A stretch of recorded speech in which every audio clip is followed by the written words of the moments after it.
Hello, hello বন্ধুরা।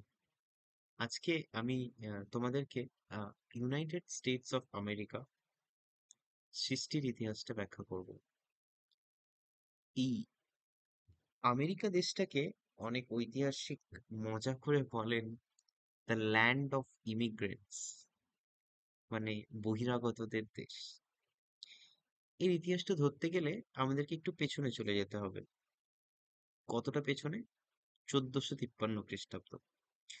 1453 খ্রিস্টাব্দে যে ঘটনাটা ঘটে সেটা হচ্ছে প্রথমত রোমান এম্পায়ারের যে ডাউনফল, সেটা 1453-র অনেক আগে থেকেই শুরু হয়ে গিয়েছিল। কিন্তু 1453 খ্রিস্টাব্দে মানে সমস্ত রকম ভাবে রোমান এম্পায়ারের ডাউনফল হয় এবং অটোমান এম্পায়ার, যেটা মিডিল ইস্টের এম্পায়ার, সেই অটোমান এম্পায়ার যার যার অন্তর্গত দেশগুলো বর্তমানে তুর্কি, ইরাক, ইরান, ইউএই, তারপর দুবাই, এই সমস্ত দেশগুলো নিয়ে আহ, তখনকার দিনে মানে 1453 খ্রিস্টাব্দে অটোমান এম্পায়ার গঠিত ছিল এবং সেই অটোমান এম্পায়ার ক্যাপচার করে নেয় রোমান এম্পায়ারকে। এখন রোমান এম্পায়ার হলো ইউরোপের অংশ। তো অটোমান এম্পায়ার রোমান এম্পায়ারকে ক্যাপচার করার পর ট্রেড রুটস মানে ইউরোপ থেকে আমেরিকার যে ইউরোপের সাথে এশিয়ার যে বাণিজ্য পথ, সেই বাণিজ্য পথে নিয়ন্ত্রণ শুরু করে এই নিয়ন্ত্রণ করতে শুরু করে এই অটোমান এম্পায়ার। তো স্বাভাবিকভাবেই ইউরোপ থেকে যে জাহাজগুলো এশিয়াতে এসে বাণিজ্য করতো এবং এশিয়া থেকে বিভিন্ন ধরনের সামগ্রী নিজেদের দেশে নিয়ে যেত, সেই বাণিজ্য পথে ব্যাঘাত ঘটে। মানে অটোমান এম্পায়ার তার উপরে ট্যাক্স লাগাতে শুরু করে, হাই ট্যাক্স বা টেরিফ লাগাতে শুরু করে। এর ফলে কি হয় যে ইউরোপের যে বাণিজ্য ছিল এশিয়াতে, সেটা বহুলাংশে বাধাপ্রাপ্ত হয়। এখন সমস্যা যখন হয়েছে তখন তার সমাধান অনিবার্য। তো এই সমাধান করার জন্য আহ, ইউরোপের যারা সেলার বা নাবিক, সেই ইউরোপের বিভিন্ন দেশ এবং তখনকার দিনে পৃথিবীর বিখ্যাত নাবিকরা মূলত স্পেন, পর্তুগাল, এই সমস্ত দেশ থেকে বিলং করতো। তো স্বাভাবিকভাবেই অটোমান এম্পায়ার ক্যাপচার করে নেওয়ার পরে একটা অন্য বাণিজ্য পথ খুঁজে বের করার জন্য, মানে যে বাণিজ্য পথটা অটোমান এম্পায়ারের যেটা যেটা ভৌগোলিক সীমানা, তার বাইরে থেকে তার বাইরে থেকে কিভাবে ইউরোপের সাথে এশিয়ার ট্রেডিং যে রুট, সেটা মানে করা যেতে পারে, সেই বিষয় নিয়ে অনেক আলোচনা, অনেক রকমের এক্সপেরিমেন্ট শুরু হয় ইউরোপে। তো এরপরে চলে আসি 1492 খ্রিস্টাব্দে, যখন ক্রিস্টোফার কলম্বাস স্পেন থেকে তার জার্নি শুরু করে মূলত ভারতবর্ষ নামে আমরা যাকে এখন ইন্ডিয়া বলি, মানে আমাদের দেশ ইন্ডিয়াকে খোঁজার জন্য বেরিয়ে পড়ে স্পেন থেকে 3টে জাহাজ নিয়ে। তো উদ্দেশ্য ছিল কোথায় পৌঁছানো? এশিয়ার, স্পেসিফিকলি ইন্ডিয়াতে। কারণ আহ, তখনকার দিনে ইউরোপে এই কথাটা ভীষণভাবে প্রচলিত ছিল যে আহ, ইন্ডিয়াতে প্রচুর পরিমাণে মানে রান্নার জন্য যে মশলা, যাকে আমরা কুকিং ইনগ্রেডিয়েন্টস বলি, সেই কুকিং ইনগ্রেডিয়েন্টস এর প্রাচুর্য ছিল এই এশিয়ার ভারতবর্ষে। শুধু তাই নয়, ভারতবর্ষে ছিল প্রচুর পরিমাণে সোনা, যেটা বারবার লুট করেছে বিভিন্ন, কখনো বা মঙ্গলস, কখনো বা টার্কিশ, মিডল ইস্ট থেকে কখনো ইনভেড হয়েছে, কখনো মঙ্গলস মানে চীনের ওই ওই দিক থেকে ইনভেড হয়েছে। এইভাবে মানে এইগুলো তো পরে হয়েছে অনেক, 1600 খ্রিস্টাব্দের ওই আশেপাশে। বাট তার আগে ইউরোপের কাছে কিন্তু এই ইনফরমেশন ছিল যে ইন্ডিয়াতে কিন্তু প্রচুর পরিমাণে সোনা, তারপরে বিভিন্ন ধরনের উল্লেখযোগ্য, মানে কি বলবো, রত্ন ইত্যাদি প্রচুর পরিমাণে আছে। তো সেই সমস্ত জিনিস খুঁজে বের করার জন্য এবং আরেকটা ট্রেড রুট যেটা আমাকে আহ ইউরোপের সাথে এশিয়াকে কানেক্ট করে দেবে, সেইটা খোঁজার জন্যই মূলত আহ মূলত ওই নাবিকরা এবং তার নেতৃত্বে সেটা ক্রিস্টোফার কলম্বাসের নেতৃত্বে তারা বেরিয়ে পড়ে। কোথা থেকে? স্পেন, পর্তুগাল থেকে। এবারে যে মহাসাগর আহ, ইউরোপের সাথে এশিয়াকে এবং এখনকার দিনে যেটা আমেরিকা এবং যেটা আফ্রিকা, এই চারটে মহাদেশকে যে কানেক্ট করছে, সেই মহাসাগরটা হলো আটলান্টিক মহাসাগর। তো আটলান্টিক মহাসাগর ধরে ওরা বেরিয়ে পড়ে, কিন্তু কোনোভাবে ওই তাদের যেটা জাহাজ, সেই জাহাজের ট্র্যাজেক্টরি চেঞ্জ হয়ে যায়। ফলত তারা ইন্ডিয়া খুঁজতে এসে ক্যারিবিয়ান দ্বীপপুঞ্জের কাছে গিয়ে পৌঁছান, এবং প্রথম যে শহরটা ক্রিস্টোফার কলম্বাস ডিসকভার করেন সেটা বর্তমান দিনের মেক্সিকো।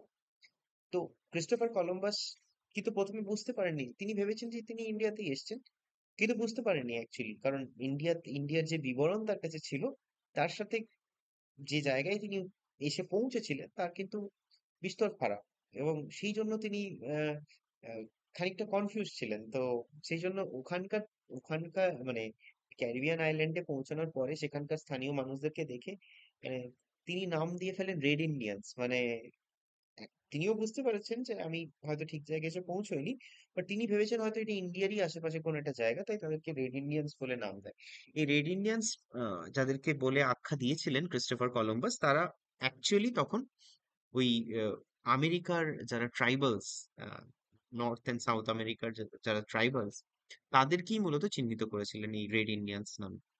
তো এরপরে যখন সেখানে গিয়ে পৌঁছলেন ক্রিস্টোফার কলম্বাস, তারপরে সেখানে বহু বছর ধরে তিনি ঘুরলেন এবং বিভিন্ন জায়গাকে অনুসন্ধান করলেন, এবং ফাইনালি সেই জায়গাটার নাম দিলেন তিনি, মানে সেই জায়গার মানুষদেরকে তিনি রেড ইন্ডিয়ান্স বলে চিহ্নিত করলেন। এইভাবে ক্রিস্টোফার কলম্বাস 1492 মানে 1492 খ্রিস্টাব্দে আবিষ্কার করেন আমেরিকা মহাদেশকে। তো এইবারে আমরা আগেই জেনেছি, মানে আমাদের ইতিহাস নিয়ে যাদের একটু চর্চা আছে তারা দেখেছি যে কিরকম ভাবে ইউরোপিয়ানসরা কলোনাইজেশন করেছে বিভিন্ন ভাবে বিভিন্ন সময় এই পৃথিবীর বিভিন্ন অংশে। তো এইরকমই একটা ঘটনার আহ, প্রতিফলন দেখা যায় আমেরিকাতে। তো ভালো কথা, 1492-তে তো আমেরিকার ডিসকভারি হয়ে গেল, কিন্তু এইবারে আহ, এইবারে এরা কি করতে শুরু করলো, যখন ক্রিস্টোফার কলম্বাস খুঁজে পেলেন তখন শুধুমাত্র স্পেন এবং পর্তুগালের জাহাজ থেকে যেহেতু তিনি যাত্রা শুরু করেছিলেন, তাহলে ওই ক্যারিবিয়ান আইল্যান্ড বরাবর এখনকার দিনে যেটা আমাদের নর্থ আমেরিকার পার্ট, যার মধ্যে এই বিখ্যাত শহরগুলো যেমন মাসাচুসেটস, যেমন টেক্সাস, যেমন ভার্জিনিয়া, যেমন পেনসিলভেনিয়া, এই সমস্ত শহরগুলোতে ইউরোপিয়ানসরা নিজেদের কলোনি বানাতে শুরু করলো। তো স্পেনের পরে এলো পর্তুগাল, তারপরে ফ্রেঞ্চ, তারপরে তারপরে এলো ব্রিটিশার্স। এইভাবে প্রায় নর্থ আমেরিকার 13টা জায়গাতে ওরা নিজেদের কলোনি বানালো, মানে ফ্রেঞ্চরা ফ্রেঞ্চ কলোনি, ব্রিটিশার্সরা ব্রিটিশ কলোনি, এবং পর্তুগালরা পর্তুগিজ কলোনি, এই সমস্ত বানাতে শুরু করলো। তো এইবারে কি হলো, যখনই ইউরোপ যখনই কোনো রকম ভাবে কোনো একটি দেশের সন্ধান করে, তখন সেই সমস্ত দেশে বাণিজ্যের জন্য তারা নিজেদের দেশে যারা করাপ্টেড পার্সন, মানে যাদের প্রচুর ডেট আছে, যারা প্রচুর পরিমাণে লোন নিয়েছে হয়তো কোনো একটা সময় ব্রিটিশ সরকারের কাছ থেকে, সেই সমস্ত লোন নিয়ে যারা অ্যাকচুয়ালি যাদের জেলে থাকার কথা, তাদেরকে তারা পাঠিয়ে দিত এই সমস্ত নতুন জায়গায়। এই সমস্ত নতুন জায়গায় পাঠিয়ে দেওয়ার একটাই কারণ, যাতে তারা ওই নতুন জায়গায় গিয়ে ওখানকার মানুষদের সাথে ব্যবসা বাণিজ্য করতে পারে, এবং সেইখান থেকে যা তাদের ইনকাম হবে সেটাতে তার একটা সার্টেন অ্যামাউন্ট যেন তারা ব্রিটেনে পৌঁছে দিতে পারে, মানে ব্রিটেনের কোষাগারে পৌঁছে দিতে পারে, যাতে তাদের যে পরিমাণ তাদের ওই আহ, কি বলবো লোনের পরিমাণ ছিল সেটা যাতে তারা ধীরে ধীরে শোধ করে। এতে কি হবে, কিছু মানুষ নতুন জায়গার সন্ধান করলো, সেখানে সাথে বাণিজ্য হলো, সাথে সাথে ওই দেশের যে অর্থনীতি সেটাও আস্তে আস্তে উপরে যাবে। কিন্তু ইউরোপিয়ানদের উদ্দেশ্য এই সারা পৃথিবী নিয়ে কোনোদিনই ভালো ছিল না।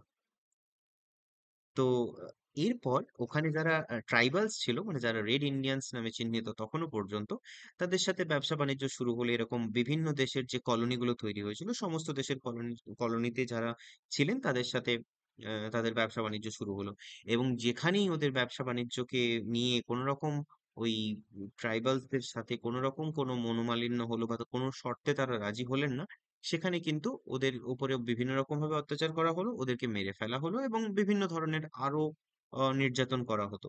তো যাদের সাথে ব্যবসা বাণিজ্য হতো তাদের সাথে তাদের সম্পর্ক ভালো ছিল এবং বাকিদেরকে কিন্তু ওরা মানে অবলীলায় খুন করেছে যাকে বলে। এরপর ইউরোপে প্রায়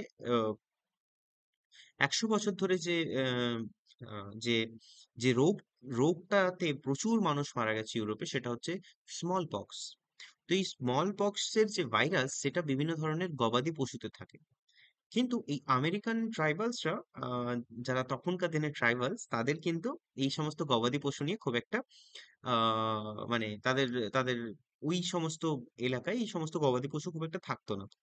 ফলে ইউরোপিয়ানসদের দেহে ওই স্মল পক্সের হার্ড ইমিউনিটি থাকলেও আমেরিকা দেশের মানুষদের বা ট্রাইবালসদের কিন্তু ওই স্মল পক্সের জন্য ওদের দেহে কোনো রকম হার্ড ইমিউনিটি ছিল না। এই ইউরোপিয়ানসরা যে ধরনের বিভিন্ন ধরনের পশু, যেমন শূকর কিংবা গরু, এই সমস্ত জিনিসকে বা ঘোড়া, এই সমস্ত জিনিসকে যে তারা নিয়ে এসেছিল নিজেদের সাথে, এই সমস্ত পশুর থেকে ওই স্মল পক্স ভাইরাস ছড়িয়ে পড়ে কোথায়? ওই রেড ইন্ডিয়ানসদের মধ্যে। এবং প্রায় 90% ওদের যে জনসংখ্যা সেটা মারা যায় এই চিকেন স্মল পক্সে, নট চিকেন পক্স, স্মল পক্সে মারা যায়। কিন্তু তখন ইউরোপের কাছে এর অ্যান্টিডোট ছিল, বাট সেগুলো নিয়ে আর আলোচনায় যাচ্ছি না। এবং প্রচুর পরিমাণে মানুষ মারা যায়, প্রায় 90% জনসংখ্যা সেখানে শেষ হয়ে যায় প্রায় 50 বছরের মধ্যেই।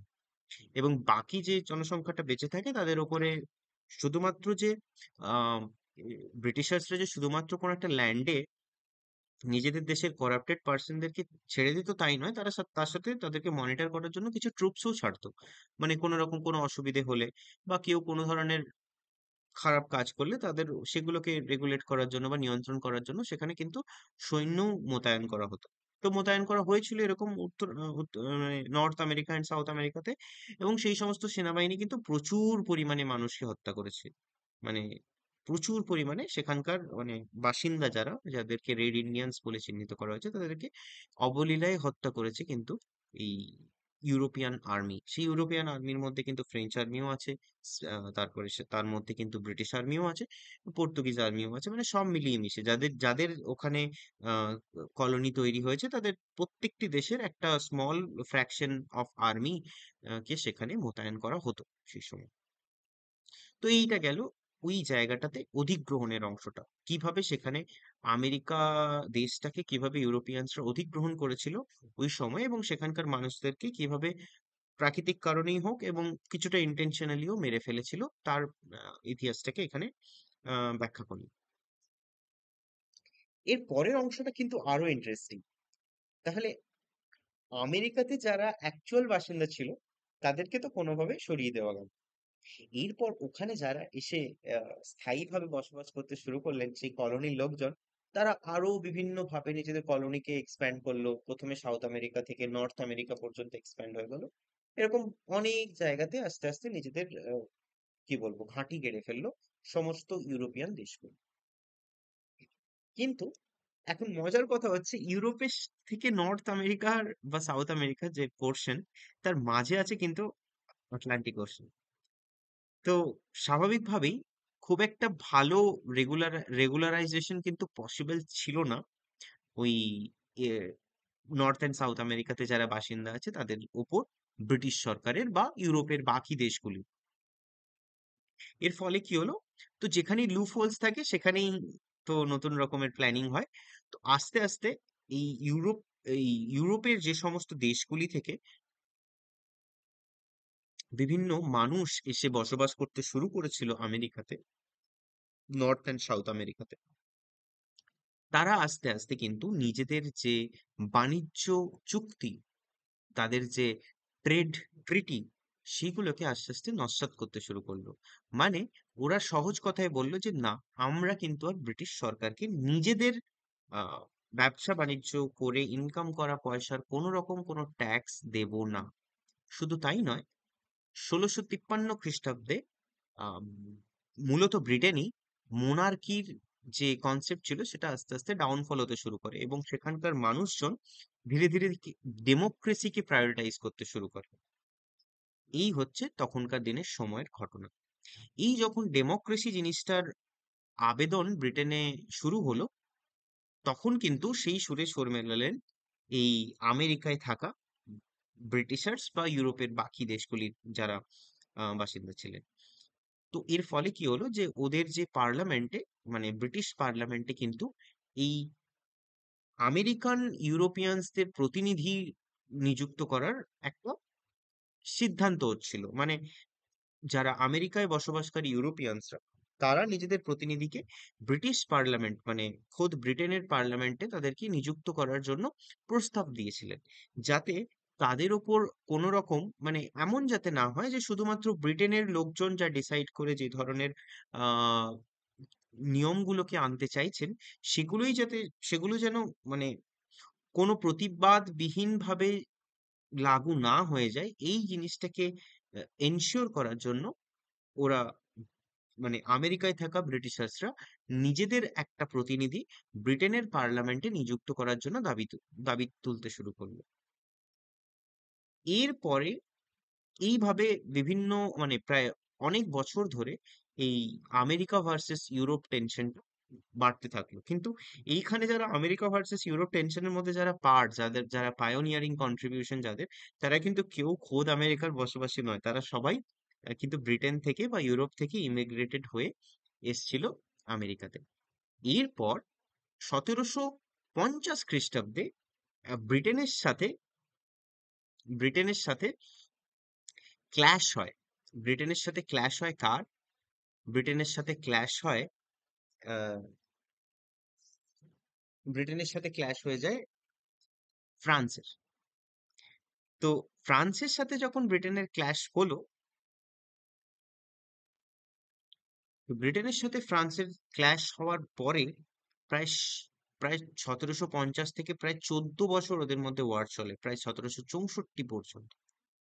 এই 14 বছর ওয়ার চলার পরে, যার মধ্যে লাস্ট 7 ইয়ার্স, মানে 1754 থেকে 1764 পর্যন্ত, এই লাস্ট 7 বছর, মানে 7 বছর তো একটু বেশি, প্রায় 9 বছরের কাছাকাছি, এই লাস্ট 8 বা 7 বা 9 বছর যে যুদ্ধ হয়েছিল ফ্রান্সের সাথে ব্রিটেনের, তাতে কিন্তু ফ্রান্সের যে বিভিন্ন, মানে শুধু ফ্রান্স আর ব্রিটেনের ভৌগোলিক অবস্থান বাদ দিয়েও পৃথিবীর বাকি জায়গাতে যেখানে তাদের কলোনি ছিল, সেই কলোনির মধ্যেও কিন্তু লড়াই শুরু হয়। তো যেহেতু আমেরিকাতে ফ্রেঞ্চ এবং উম ব্রিটিশ কলোনি ছিল অলরেডি, তাই তাদের মধ্যেও কিন্তু যুদ্ধ হয় সেখানে।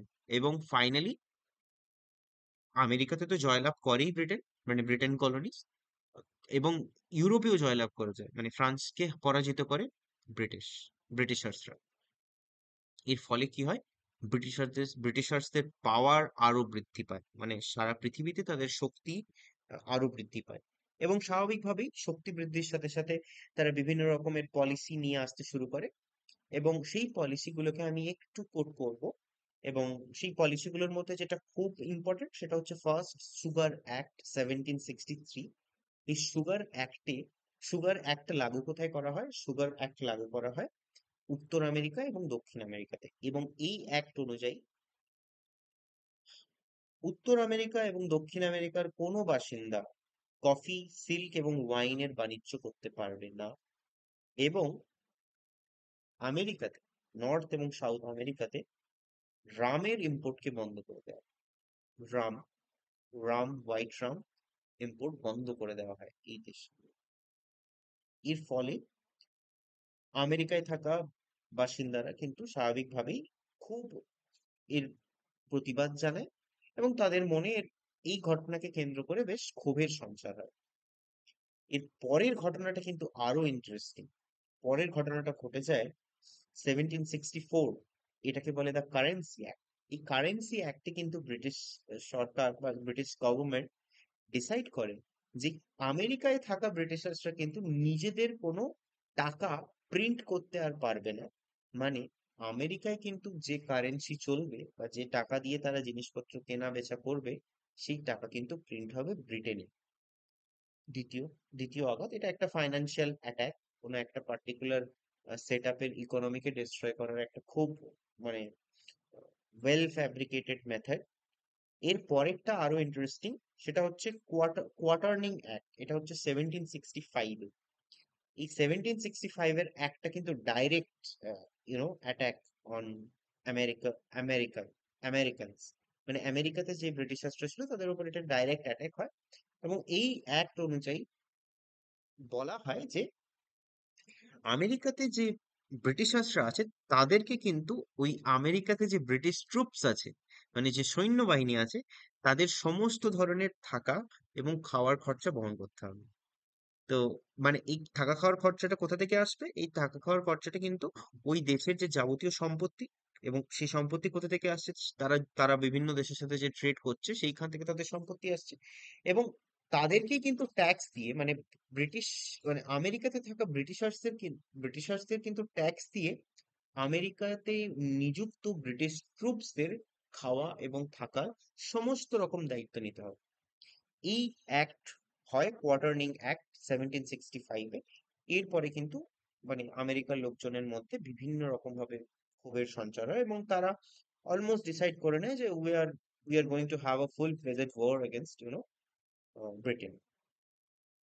এর পরের আরেকটা স্মল অ্যাক্ট, বাট এটা খুব মানে অফিসিয়াল অ্যাক্ট, যেটাতে মানে কোনো একটা দেশের ভূমিকাকেই নস্যাৎ করা হয়।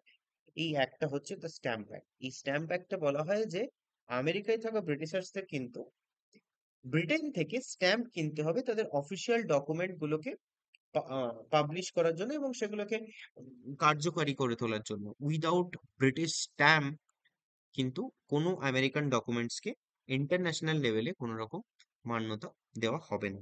সুতরাং এই স্ট্যাম্পও কিন্তু ব্রিটেনে থাকা আমেরিকানদেরকে কিন্তু কিনতে হবে।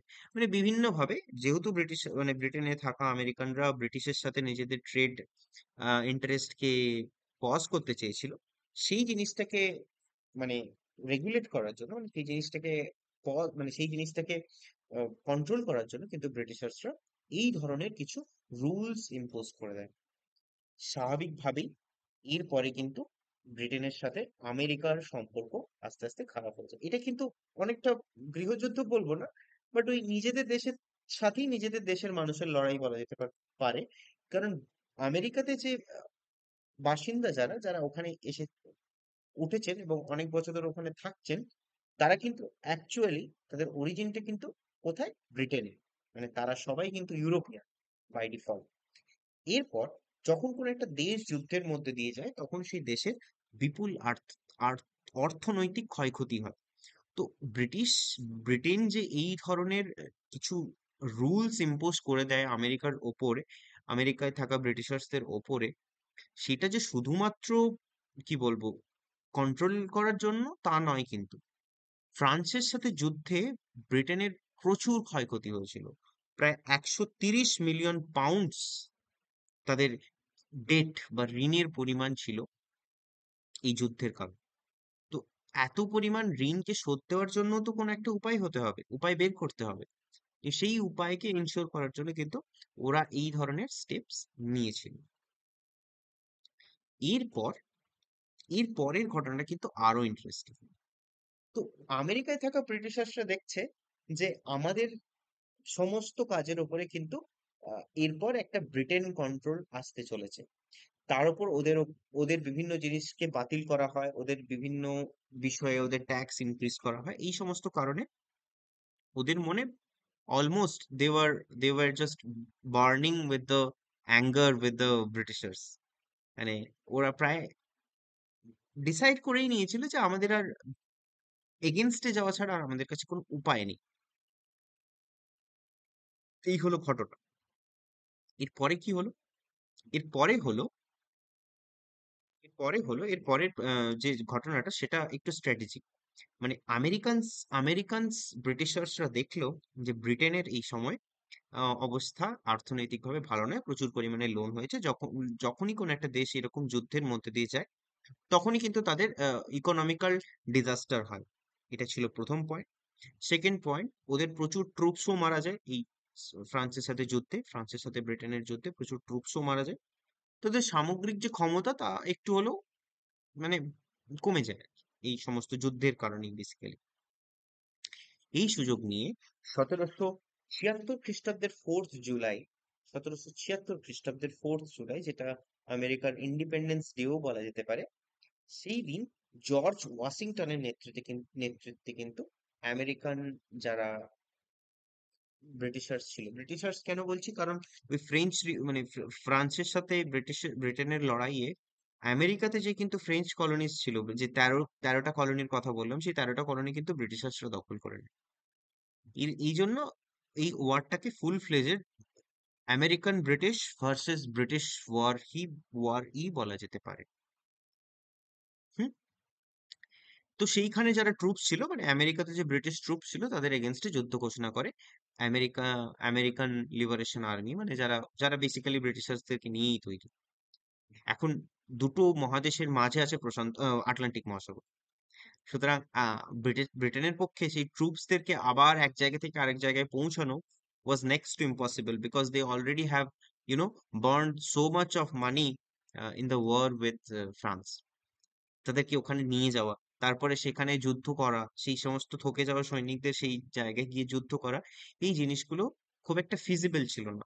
এই জন্য ফাইনালি 1783 খ্রিস্টাব্দে প্যারিস ট্রিটির মাধ্যমে ব্রিটেন আমেরিকার আমেরিকাকে একটি স্বাধীন রাষ্ট্র বলে ঘোষণা করে।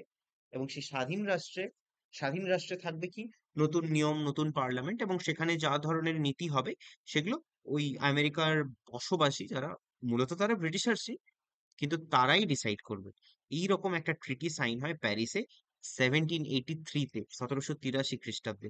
এবং এইভাবে আমেরিকা আর কি স্বাধীন রাষ্ট্র হিসেবে আত্মপ্রকাশ করে। কিন্তু আমেরিকানরা কিন্তু 4th জুলাই 1776কেই নিজেদের ইন্ডিপেন্ডেন্স ডে বলে স্বীকৃতি দিয়েছে, কারণ সেই দিন তারা কিন্তু নিজেরাই নিজেদেরকে স্বাধীন বলে ঘোষণা করেছিল, এবং সেই দিন থেকে তাদের যুদ্ধ শুরু হয়। ফলত তারা 1783 খ্রিস্টাব্দে একটি রাষ্ট্রের মর্যাদা পায়। কিন্তু ওরা ওরা 1776 খ্রিস্টাব্দের 4th জুলাইকেই নিজেদের দেশে ইন্ডিপেন্ডেন্স ডে বলে স্বীকৃতি দেয়। সুতরাং একটা জিনিস আমরা বুঝতে পারলাম যে আমেরিকাকে কেন ল্যান্ড অফ ইমিগ্রেন্টস বলা হয়। এর এখন অবশ্যই আমেরিকাতে প্রচুর অন্যান্য দেশের বাসিন্দা রয়েছেন, কিন্তু আমেরিকার ইতিহাসটাও কিন্তু এরকম ইমিগ্রেন্টস দের দিয়েই তৈরি। এবং আমেরিকা যে এত বড় একটা রাষ্ট্র, এখন সুপার পাওয়ার, এই পৃথিবীর সব থেকে শক্তিশালী রাষ্ট্র, সেটা টেকনোলজি হতে পারে, সেটা ওয়ারফেয়ার হতে পারে, কিন্তু এই রাষ্ট্রটি কিন্তু সৃষ্টি হয়েছিল আহ ব্রিটিশার্স বা ইউরোপিয়ানদের হাত ধরেই। তো এখানেই আমি আমেরিকার ইতিহাসের যে কাহিনী, সেটা শেষ করছি, এবং ভালো লাগলে জানাবেন।